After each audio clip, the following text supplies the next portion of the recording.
unconstitutional, but I think he's wrong.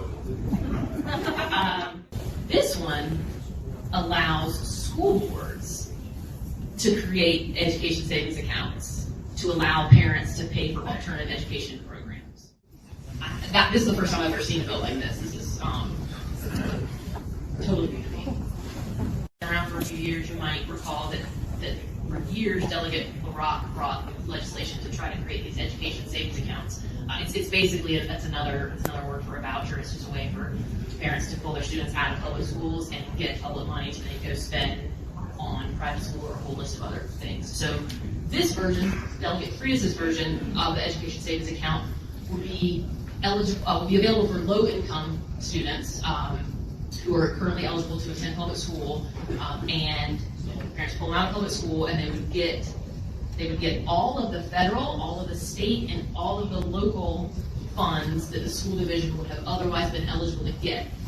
All that money goes into the education savings account, and then they can use it for certain qualified expenses. And it's a pretty long list. It would require the superintendent of public instruction to develop a mandatory statewide standard to evaluate, classify, and remove explicit materials from school libraries. So first, statewide standard. Second, you school boards must enforce compliance with that statewide standard. And if you don't, the Office of the Attorney General can intervene and enforce the statewide standard on your library materials.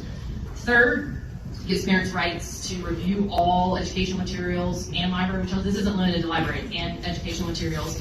And you have to make a complete list of all the materials available. You also have to have a detailed list of anything you propose to add, and make that available to all parents. And then the fifth thing is it creates a parental review and approval committee, which consists of all the parents in your school. So a committee is everyone, and they get to review and approve or disapprove all the material on that proposed list that you have to do every year. And their decision is binding. I think that's unconstitutional too.